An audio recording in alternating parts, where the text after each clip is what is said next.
Ahora retomaremos ya el capítulo 7 de este texto de Invitación a Amar, que lleva por título Los 4 consentimientos, ¿no? Ahora se va a hablar precisamente de estos 4 consentimientos. Digamos que es como el tema que se va a desarrollar, los 4 consentimientos.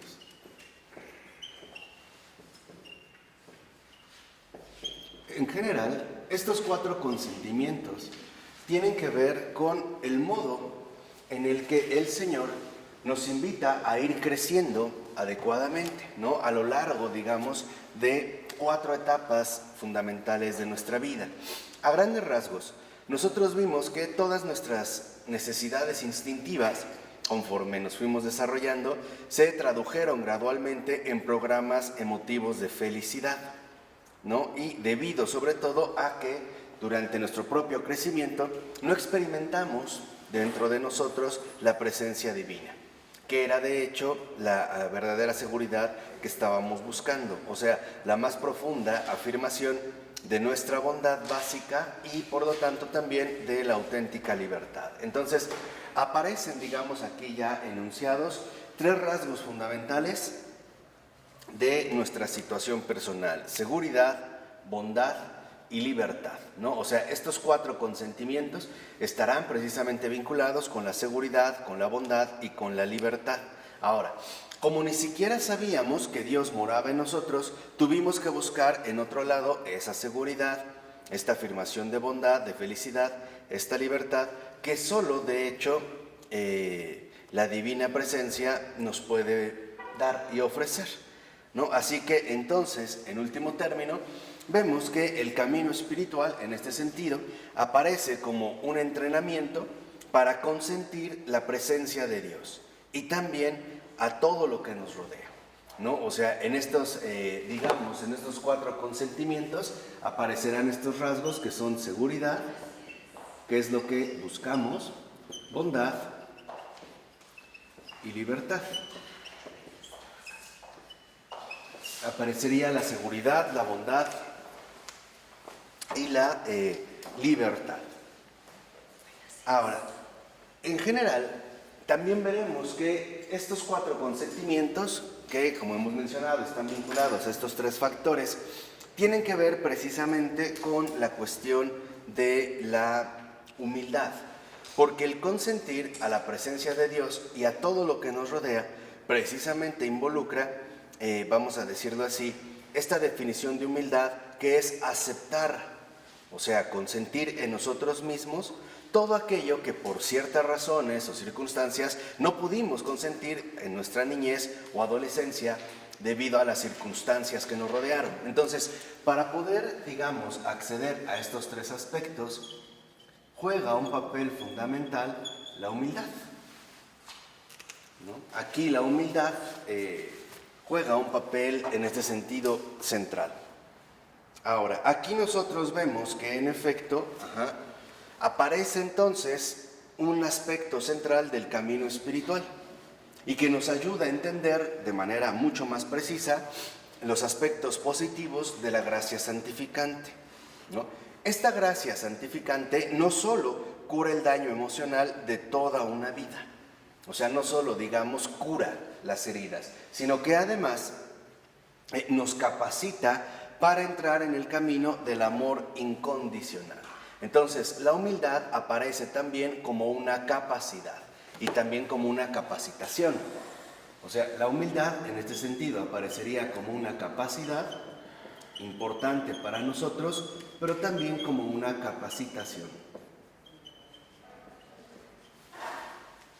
Una capacitación en un entrenamiento que nos permite, dijimos, no solo curar las heridas de la vida pasada, sino también entrar en una dinámica distinta de vida, que es a grandes rasgos lo que nosotros podríamos llamar, en efecto, la conversión, ¿no? Y aquí es lo que menciona Keating, que esto nos dirige de cierta manera a lo que Jesús indicaba cuando proponía ámense los unos a los otros.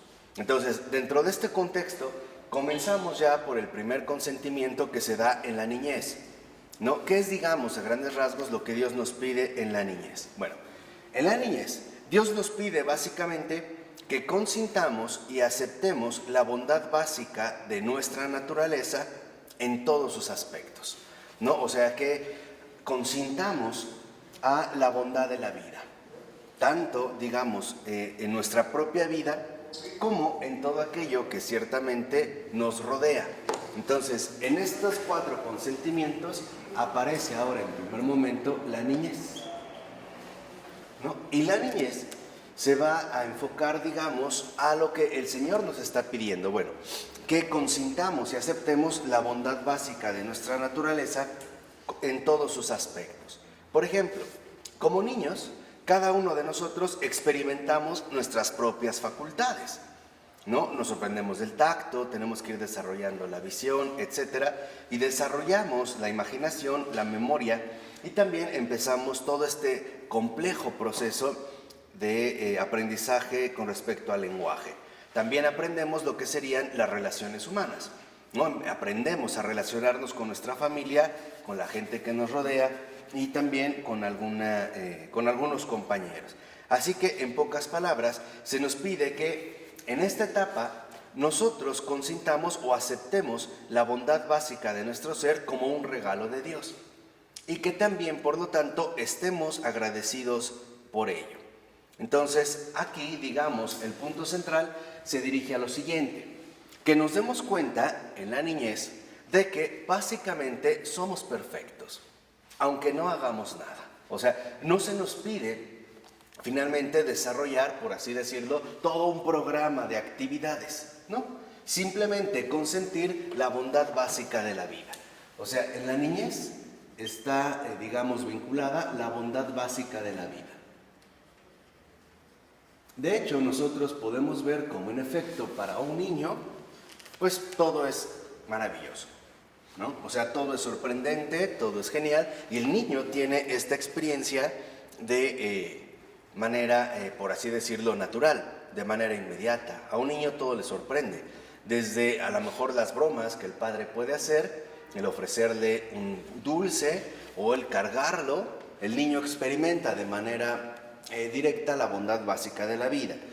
Pero, como reconoce el padre Keating, desafortunadamente, si el ambiente en el que vivimos durante nuestra niñez estuvo lleno, por ejemplo, de miedos, rechazos, desprecios, o simple y sencillamente estuvo lleno de ambivalencias con respecto al afecto, por ejemplo, a lo mejor los padres no se interesaron adecuadamente por mí, sufrí de alguna manera abandono, etcétera, o incluso si nos llegaba a afligir algún tipo de impedimento físico, no sé, hay niños que desde muy temprana edad son como clientes frecuentes de los hospitales, etcétera. Todo ello, entonces, puede ser que nuestras emociones comiencen a vacilar. Y entonces este consentimiento a la bondad básica de la vida se va a ver verdaderamente imposibilitado. O sea, hablamos básicamente de aquellas situaciones donde se atraviesa, por así decirlo, una infancia destruida, ¿no? Donde las circunstancias que nos rodean son definitivamente adversas. Entonces, por un lado vemos lo que se pide, el consentimiento a la bondad básica de la vida, pero también hay que apelar a las circunstancias concretas de la existencia. Ahora, ¿qué pasa en la adolescencia? En la adolescencia,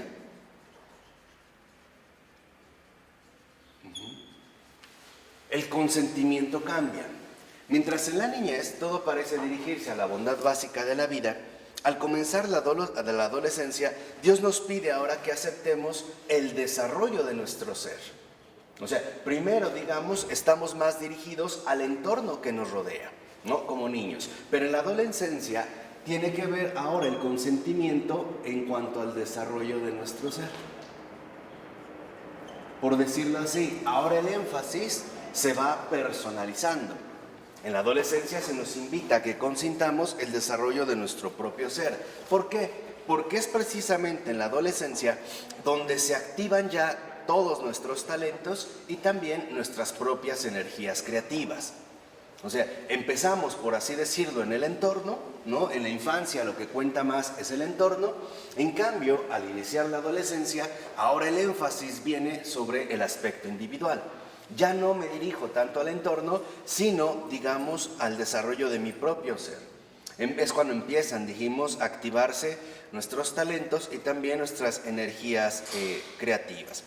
De tal manera que entonces es justamente a través de este desarrollo de nuestro ser donde se empieza a trabajar más en la capacidad de relacionarnos con los demás y por lo tanto de ir dejando atrás el mundo aislado del niño y comenzar a responsabilizarnos por nosotros mismos y por las demás personas con quien de hecho ya nos relacionamos, ¿no? O sea, mientras el niño está, por decirlo, todavía absorto en el entorno que le rodea, ahora, y no se da cuenta de muchas cosas, ahora en la adolescencia tenemos nosotros que llevar a cabo el desarrollo de nuestro ser, o sea, un proceso de personalización.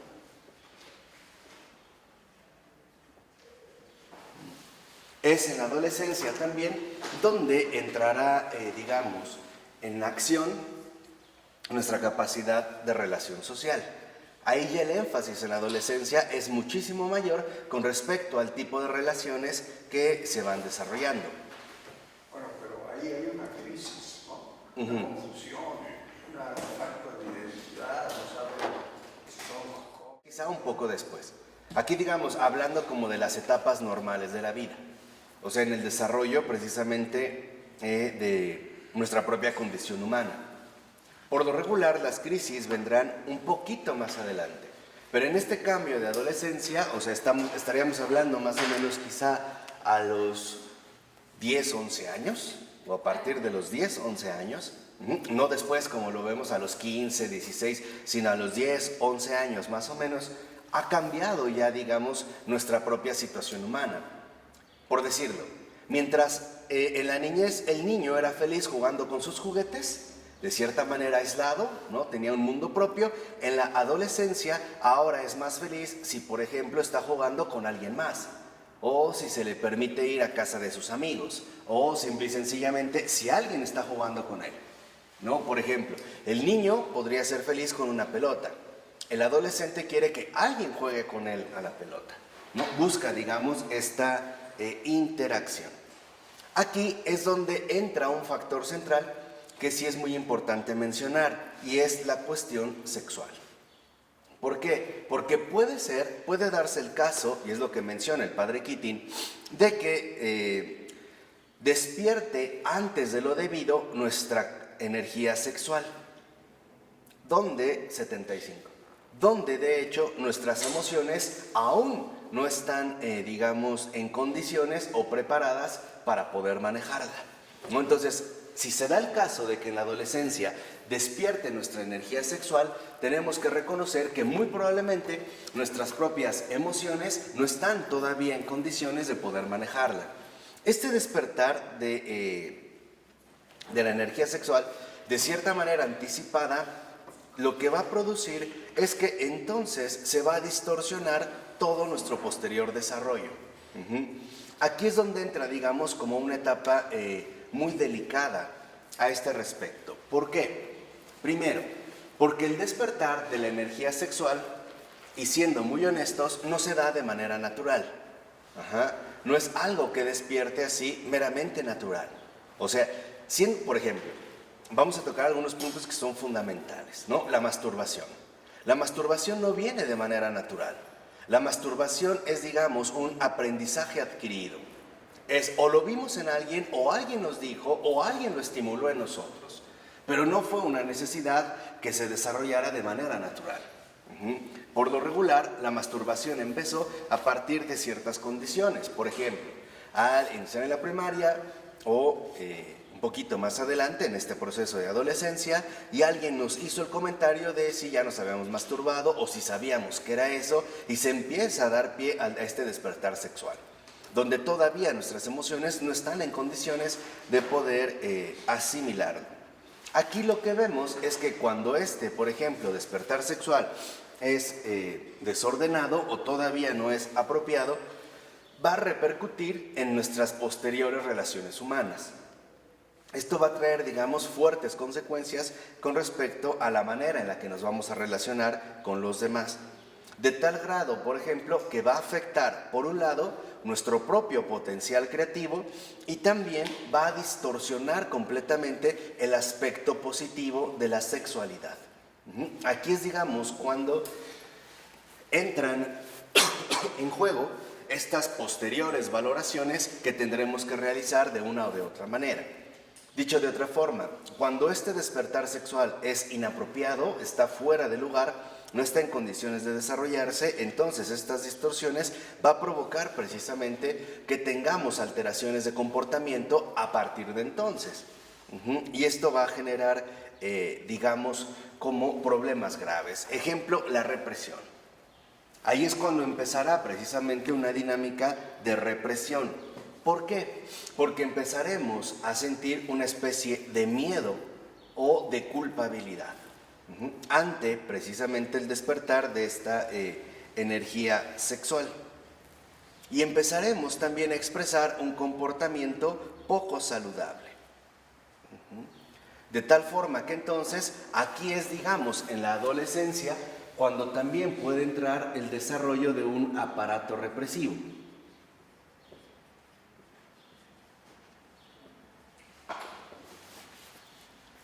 Sería precisamente en este punto donde empieza a surgir un aparato represivo y también donde empiezan a aparecer nuestros principales mecanismos de defensa.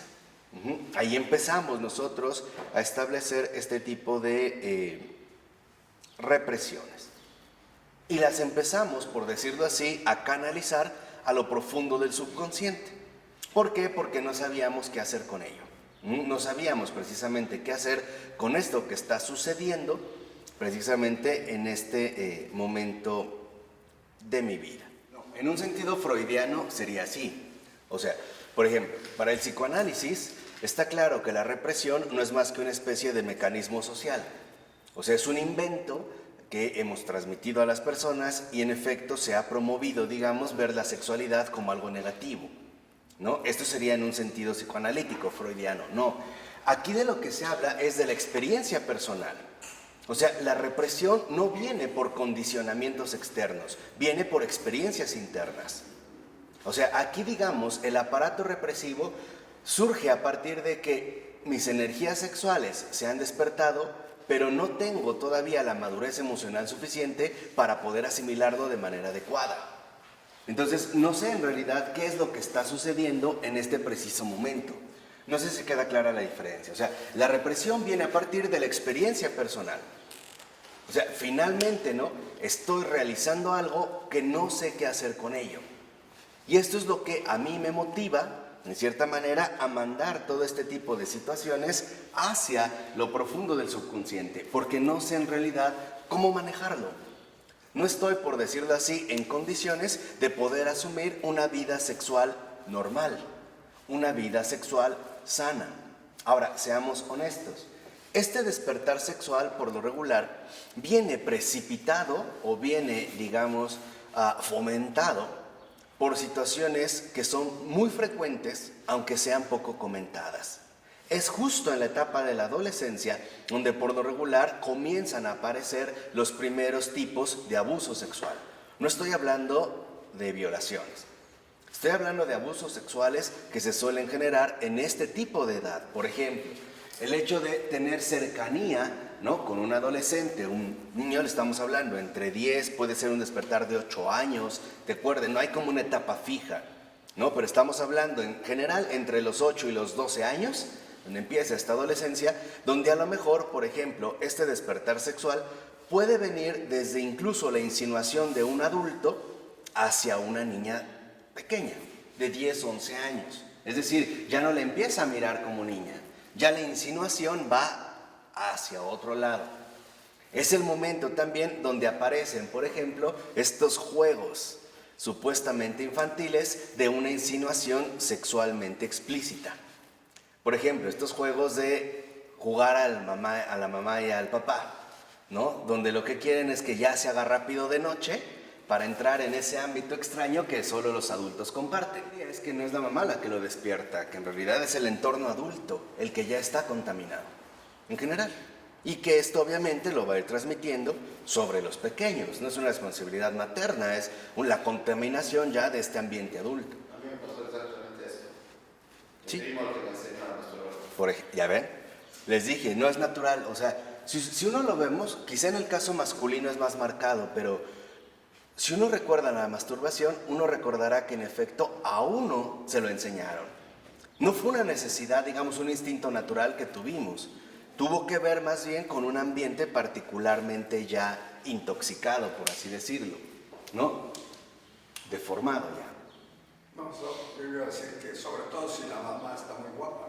¿También? No, debe ser. Pero lo curioso es que, por lo regular, estas situaciones no vienen directamente de los padres, no en esta edad. Viene especialmente de niveles más secundarios, por ejemplo, de los tíos, los primos o los sobrinos. O sea, ese es como el nivel familiar donde este despertar sexual anticipado comienza a surgir. O de ciertas amistades que se empiezan a desarrollar. O sea, es en la adolescencia donde, por ejemplo, los niños empiezan a sentir una atracción por las niñas.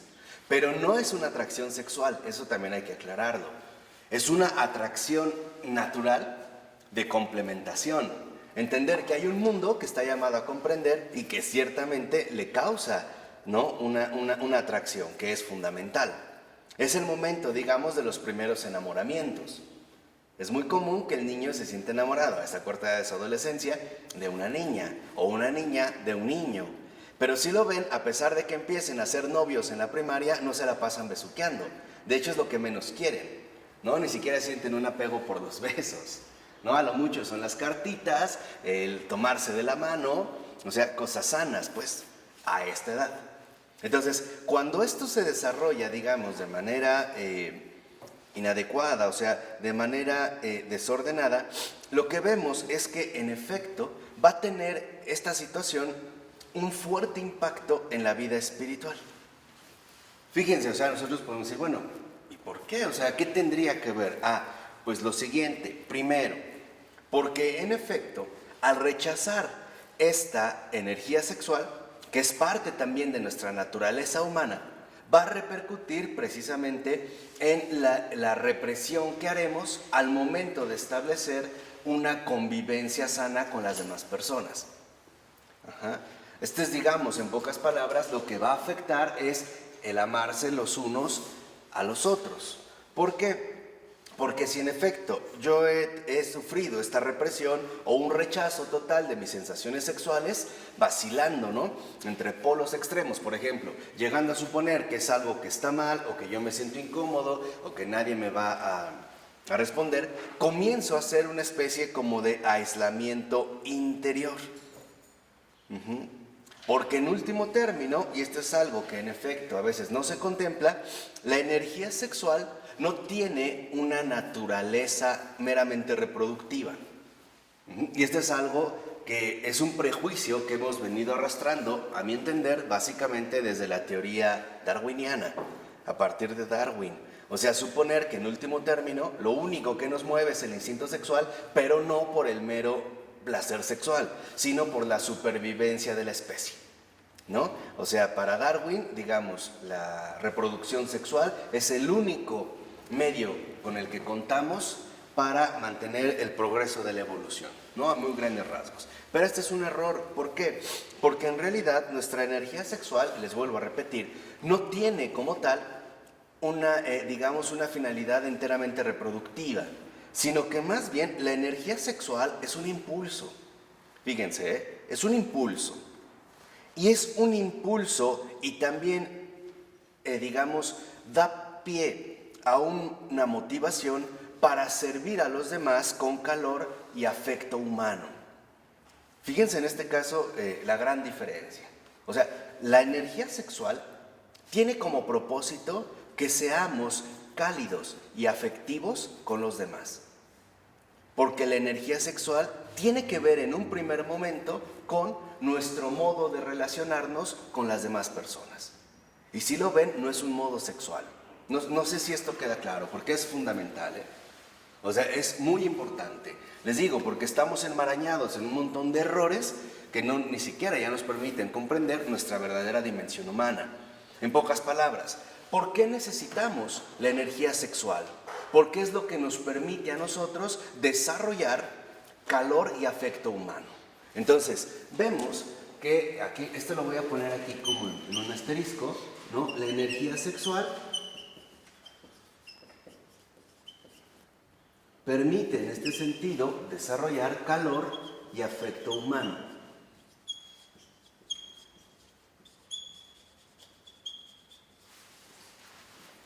Esto es lo fundamental de la energía sexual. Por eso, cuando en la adolescencia se despierta la energía sexual de manera normal, es para que este adolescente se pueda vincular con la demás gente, con toda la gente que lo rodea, de una manera cálida y en verdad afectiva, no fría y distante. Ajá. Este es de verdad un detalle sumamente importante.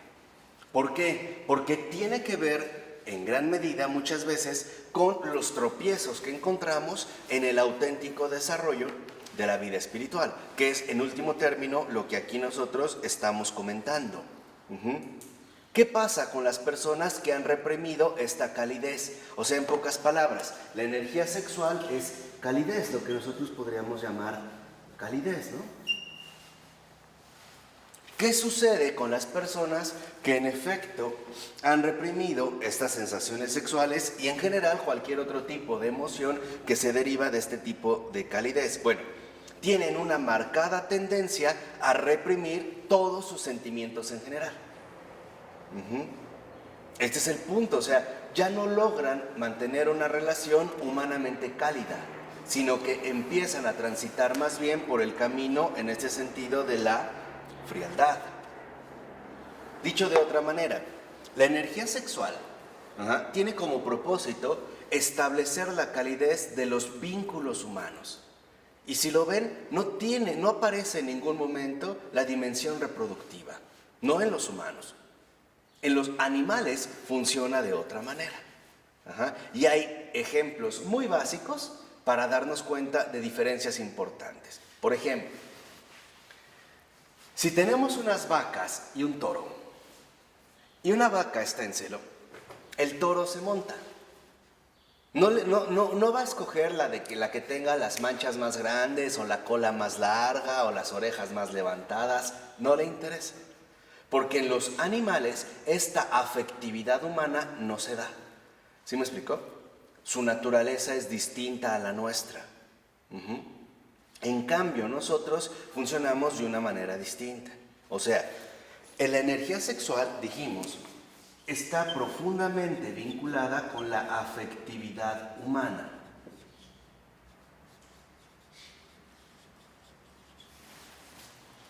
Es el momento donde los adolescentes comenzarán a aprender, por ejemplo, la calidez humana que se puede transmitir y experimentar a través de un abrazo, o de una caricia, o de un beso, que no tiene fines precisamente sexuales. Tiene que ver simplemente con la afectividad humana.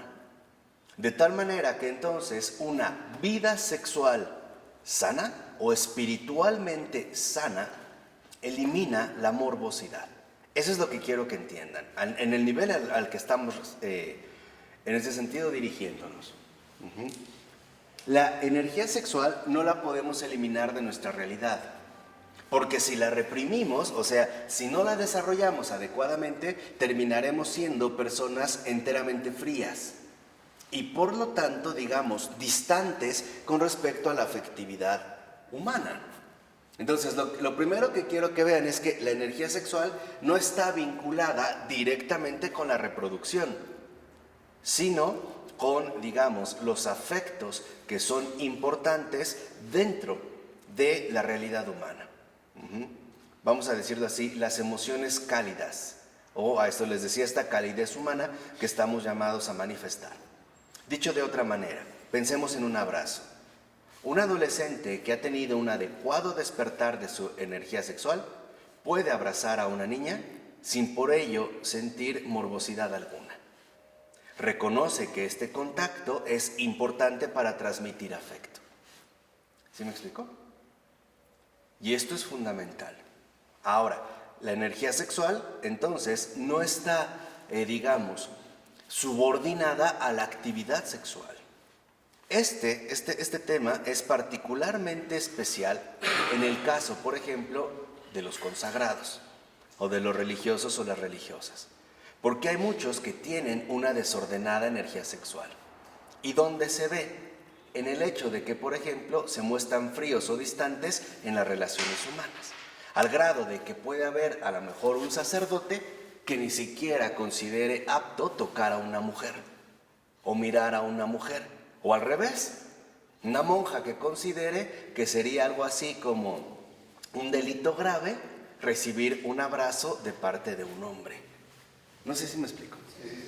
No, esto es súper delicado, de verdad, porque a mí me parece que hay mucha represión sexual en este sentido dentro de las comunidades religiosas e incluso dentro de ciertas comunidades laicas que no están bien fundamentadas en la verdad.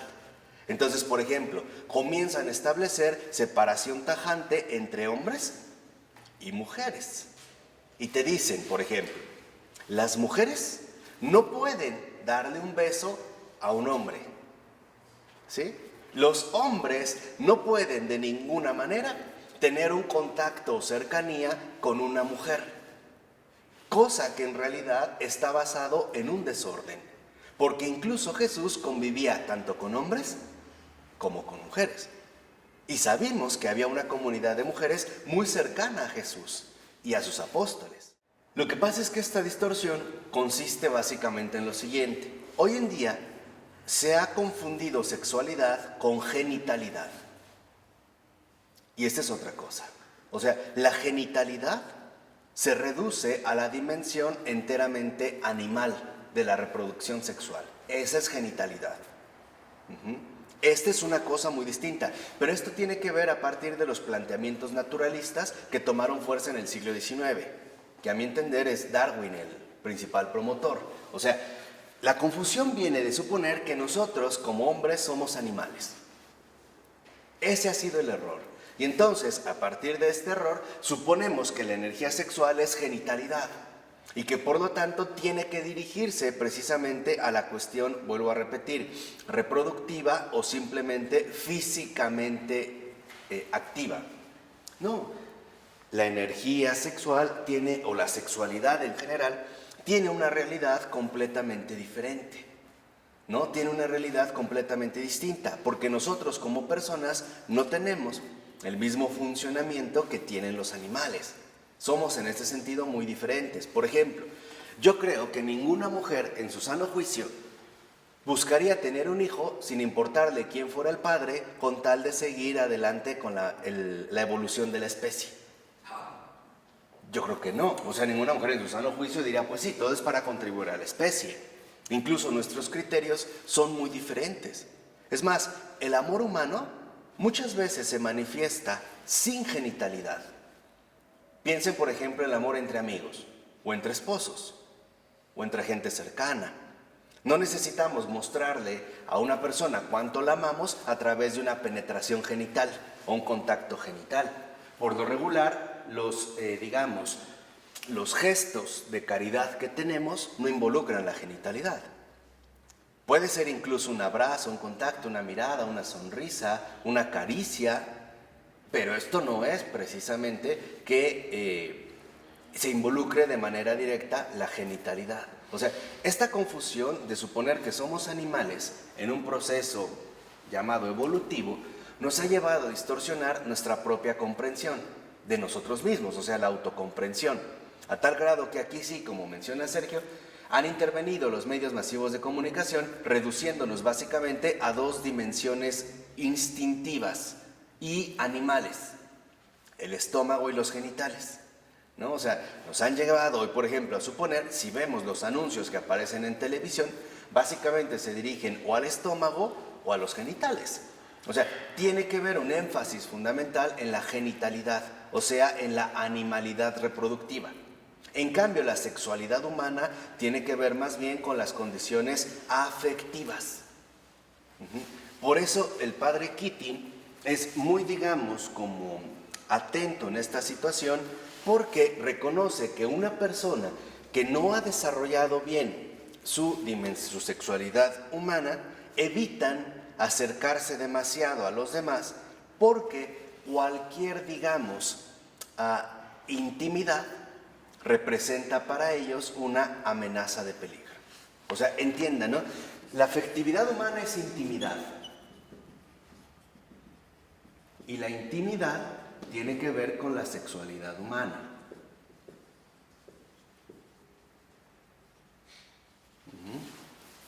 La intimidad, vuelvo a repetir, no se reduce a la dimensión genital.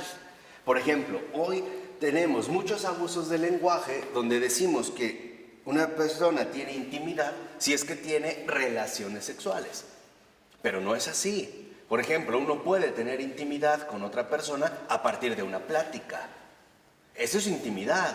Estamos intimando, o sea, estamos abordando las dimensiones interiores de cada uno de nosotros. Un abrazo, por ejemplo, también manifiesta, en último término, una dimensión de intimidad, donde, digamos, la actividad sexual reproductiva no interviene. También eso puede suceder con las monjas. Sí, claro. Por una falsa concepción de la castidad. Porque pasé por esto, después entendí que no. Una falsa concepción de la castidad que no, mejor no. Pero no era realmente por un desorden de energía sexual, porque después ya me di cuenta que no era así y ya cambié todo. Pero hay monjas que siempre no te dan beso. Claro. De hecho, se lo dan así. Exacta. Eso es lo que les decía. Eso no es sano. ¿En qué sentido no es sano? Porque habla de que hay un aparato represivo que todavía funciona. ¿Y de qué manera va a atentar digamos, en la vida espiritual? Que lo que va a anteponer son barreras. Justamente que lo que va a establecer es barreras en el acercamiento hacia las demás personas. Si nosotros vemos con Jesús, por ejemplo, que es aquí en este sentido el maestro, el gran maestro, cuando van a apedrear a la adúltera, no, Jesús se agacha a ella y le pregunta, mujer, ¿estás bien? Y la ayuda a levantar, la toca, cosa que no hacían ¿quiénes? Los fariseos no la tocaban, ni siquiera la miraban, ¿no? Porque consideraban, por ejemplo, que la mujer era impura, o sea, no habría en este sentido un adecuado desarrollo de la energía sexual humana, o sea, de la sexualidad humana. Y se empezaban a establecer aparatos represivos que en último término tiene que ver con la cuestión enfermiza que venimos arrastrando. Una cosa, fíjense, una cosa es evitar mirar a una persona del sexo opuesto por temor a ofenderla, y otra cosa es hacerla por mantener reprimida, vamos a decirlo así, mi propia morbosidad. Se trata de cuestiones distintas. La idea es que en la madurez espiritual aprendamos a tener relaciones humanamente sanas, sin falsas distancias, normales, como los niños. Si ustedes lo ven, por ejemplo, si ponemos a dos niños pequeños, un niño y una niña, en una alberquita inflable llena de agua, no tienen insinuaciones sexuales, juegan, se ponen a jugar, ¿no? O sea, ninguno de los dos tendría una insinuación sexual, simplemente para ellos, en este sentido, se reduciría a un juego. Lo que nosotros tenemos que hacer es llevar a cabo, precisamente, una, digamos, sanación profunda de esta dimensión sexual que muchas veces la tenemos ahí como detenida, como instaurada, ¿no? Por eso hay sacerdotes que en efecto no tocan a mujeres o no besan a mujeres, o mujeres o religiosas que no dan un abrazo a un hombre o que no aceptan el beso, por ejemplo, de un hombre. Porque confunden, ojo, confunden ausencia de referencia sexual con castidad. ¿Qué es la castidad? Antes de pasar aquí, ¿qué es la castidad? La castidad es básicamente la pureza de corazón. Eso es castidad, o sea, es la pureza de corazón, ¿no?, establecida en la relación con toda persona.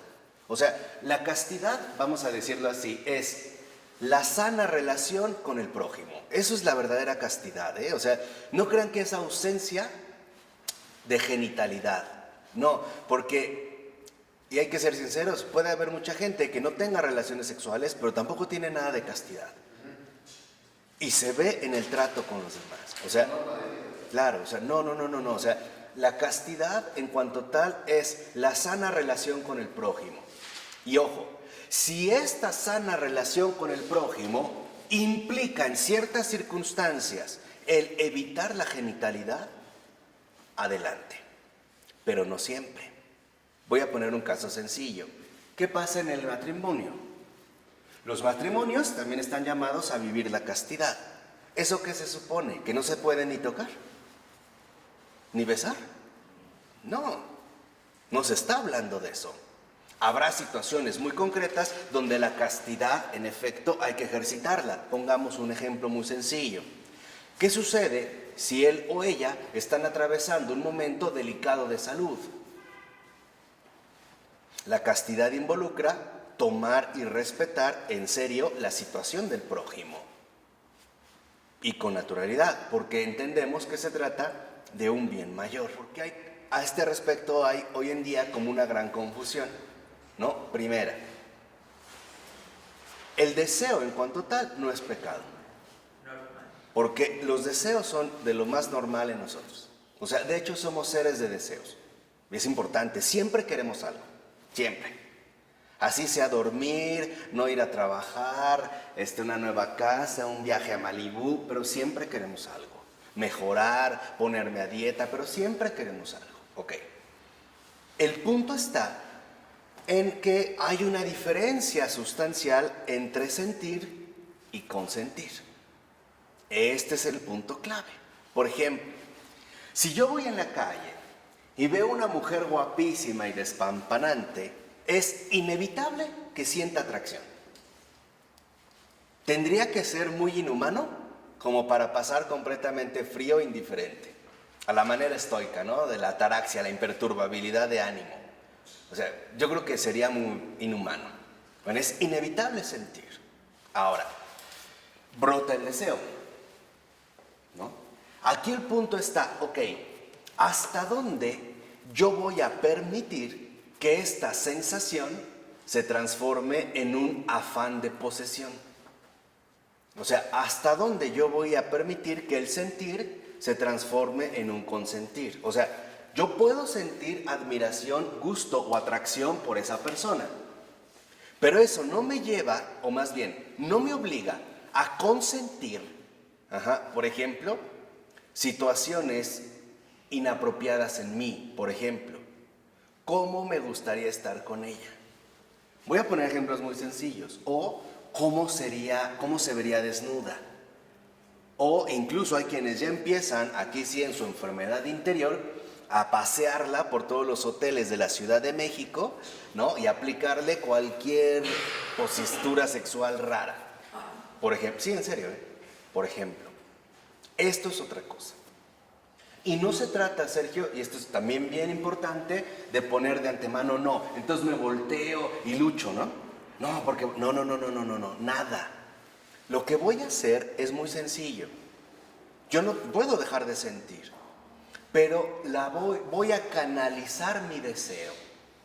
Ejemplo, si yo veo esta cuestión despampanante y llamativa, yo voy a consentir, fíjense, no el pecado, sino la gracia. Por ejemplo, de inmediato, en lugar de quedarme en mí, decirle, Señor, qué maravilla de mujer has creado. ¿Me explico? Ahora mi deseo va para allá.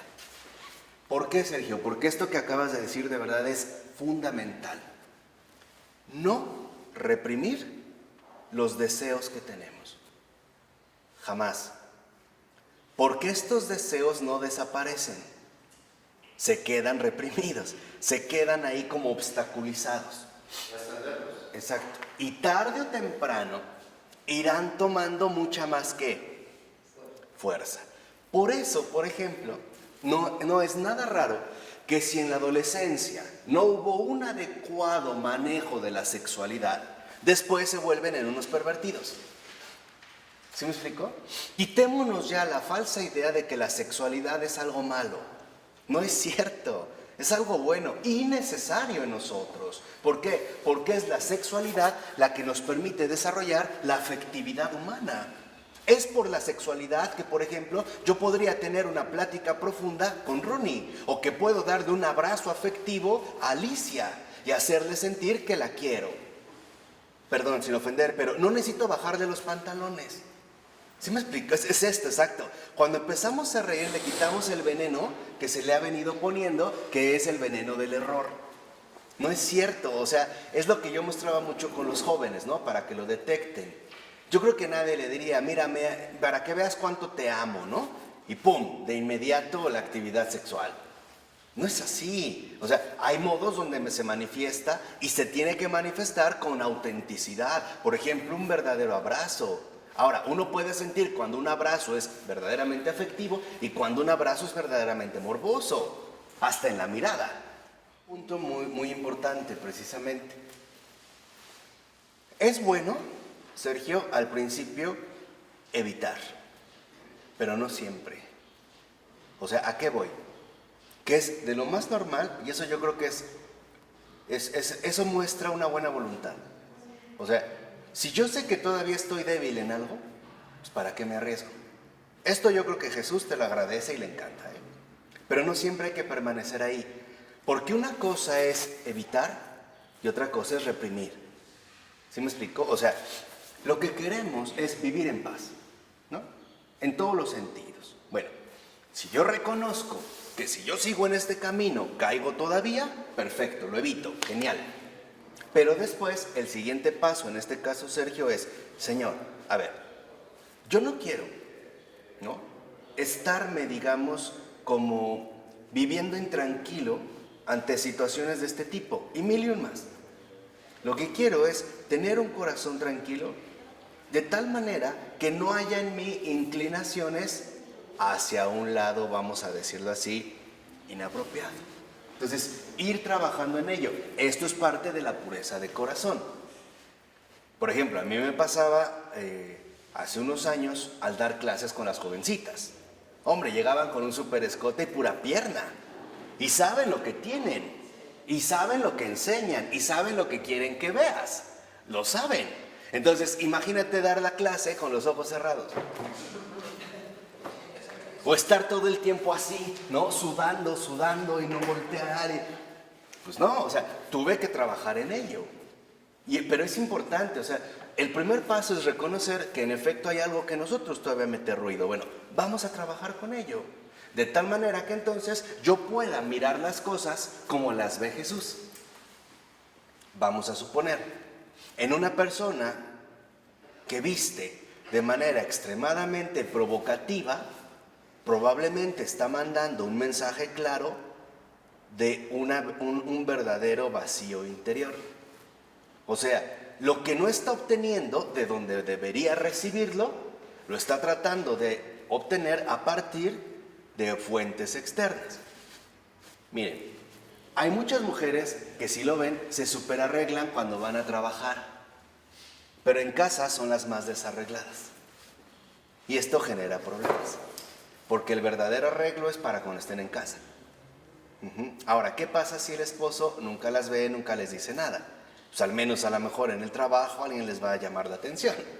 ¿Sí me explico? O sea, esto es desorden de la sexualidad. O sea, estas situaciones que ahorita estamos comentando es el desorden de la sexualidad.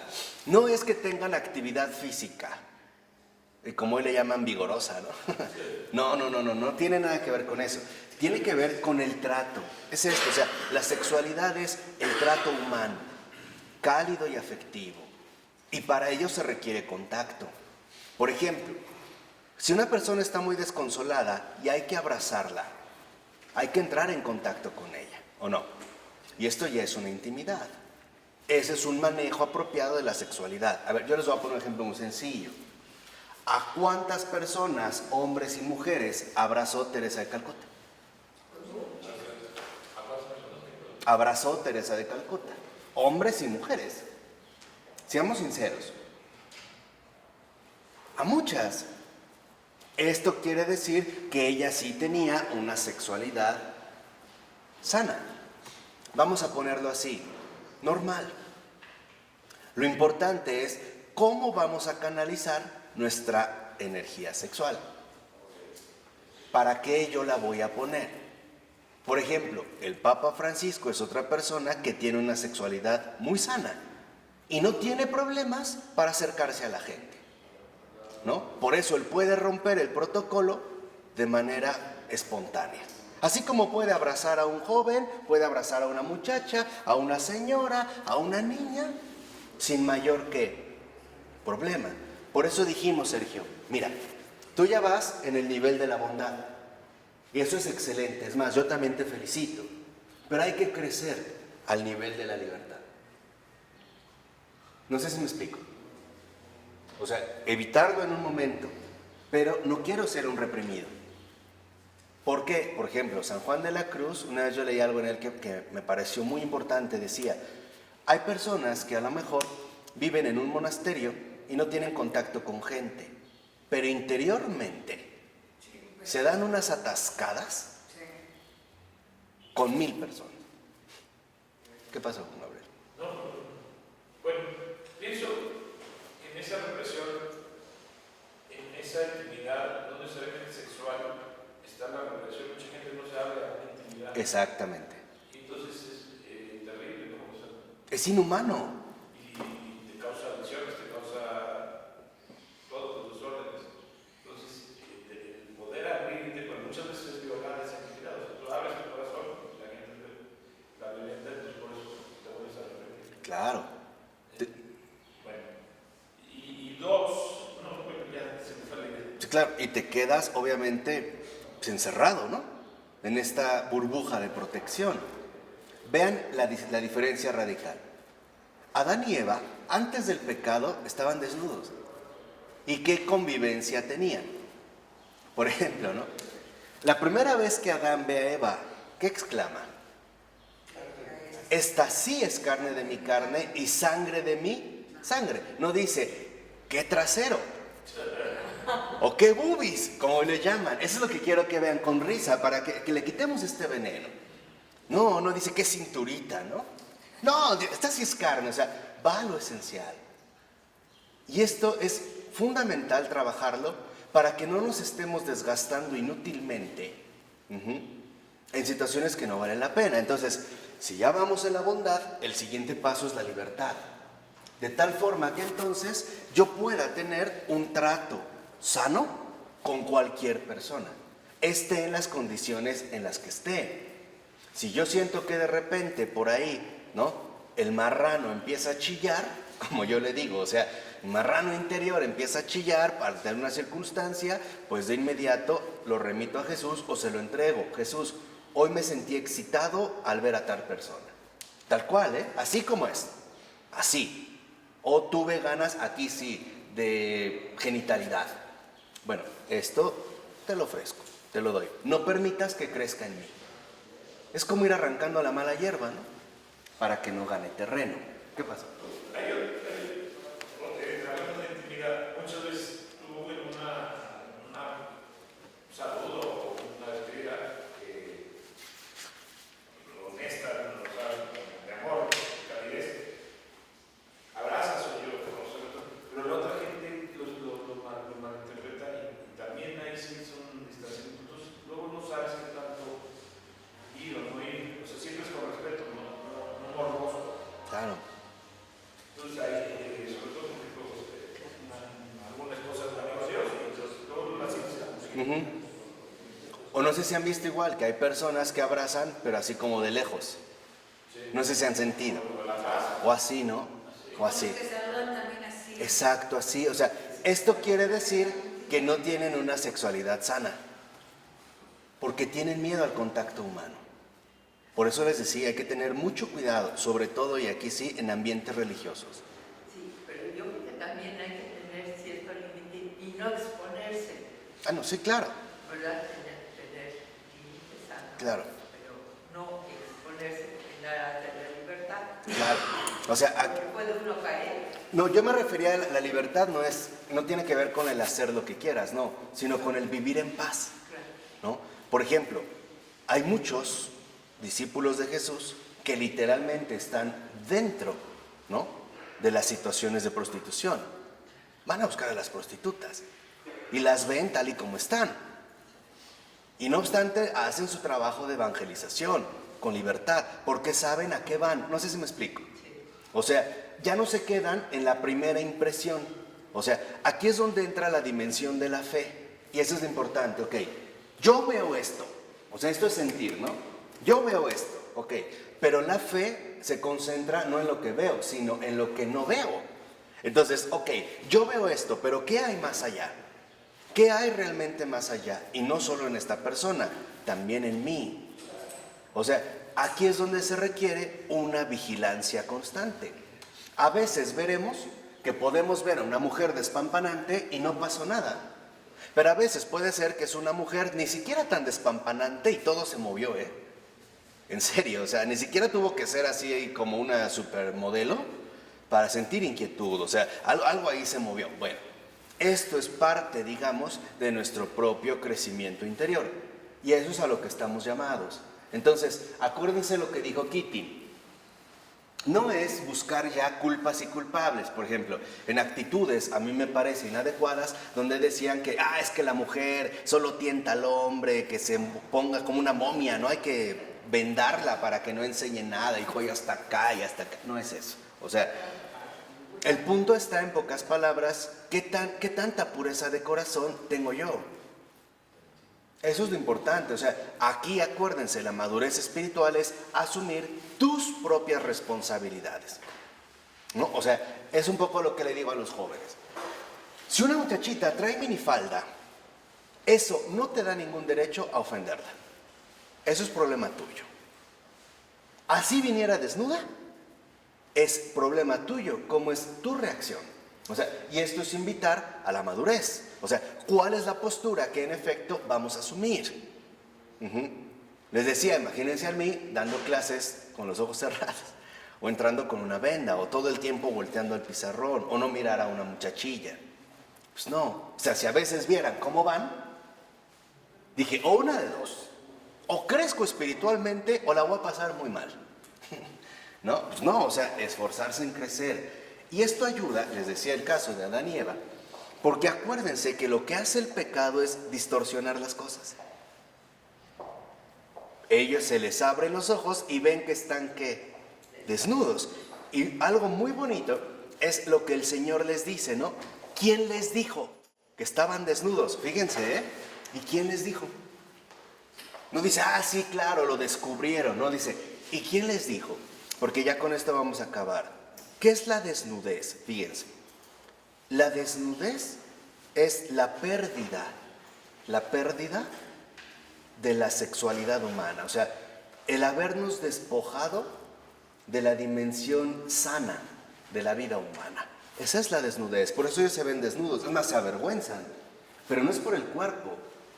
Se avergüenzan simple y sencillamente porque ya no están en la misma situación de antes. Antes podían convivir ahí sin ningún tipo de ¿qué? De problema. Ahora ya no. Ahora la desnudez involucra indigencia. De hecho, esta desnudez, por ejemplo, a veces la vemos también cuando una persona atraviesa una situación complicada. El abrazarla es revestirla. Le queremos quitar esta indigencia, o sea, esta falta de consuelo, de apoyo. Es como ponerle un manto encima, como una persona que la viste. ¿No es lo que el Señor cuando decía, vistan al desnudo? No dijo, vístanlo, llévenselo a una plaza, cómprenle esta ropa. Vístanlo de todo, o sea, hagan que recupere su dignidad. Y también para revestir a una persona lo podemos hacer a través del contacto humano. De un abrazo, por ejemplo. Por eso cuando una persona está sufriendo mucho, ¿cuál es nuestra primera inclinación natural? Abrazarla, tomarla, o sea, revestirla de esta dignidad que tiene y recuperar la dignidad de la persona de que ante todo es una persona amada por su Creador y por nosotros. Y esto se tiene que experimentar. Entiendan, el amor de Dios es una experiencia, no es una idea. Esto se tiene que experimentar y lo tenemos que experimentar en carne ¿qué? Propia. ¿Cuántos grandes santos no tenían superamigas prostitutas? Piensen en un San Felipe Neri. No, la vez que le querían hacer como una trampa para acusarlo, que iba con prostitutas, las terminó convirtiendo, ¿no? Pero cuando él entró, pues ya estaban bien preparadas. Y él no dijo, ay, no, por favor, piensen. No, pues él se mete, ¿qué están haciendo, no? ¿Qué pasó? Y empieza a hablar, bueno, las convierte, las evangeliza. ¿Pero por qué? Porque hay que ver más allá. No hay que quedarnos en lo que vemos. Hay que buscar siempre, precisamente, lo que no vemos. Por eso es fundamental ordenar bien nuestra sexualidad. Porque si nuestra sexualidad no está ordenada, va a repercutir en la vida espiritual. Es decir, en el trato inapropiado con respecto al prójimo, creando distancias innecesarias que no permiten que entre en contacto la experiencia del amor de Dios. Cercanía, afectividad. ¿Sí? ¿Vamos? Bueno, vamos a dejarlo hasta aquí. En nombre del Padre, del Hijo y del Espíritu Santo. Amén.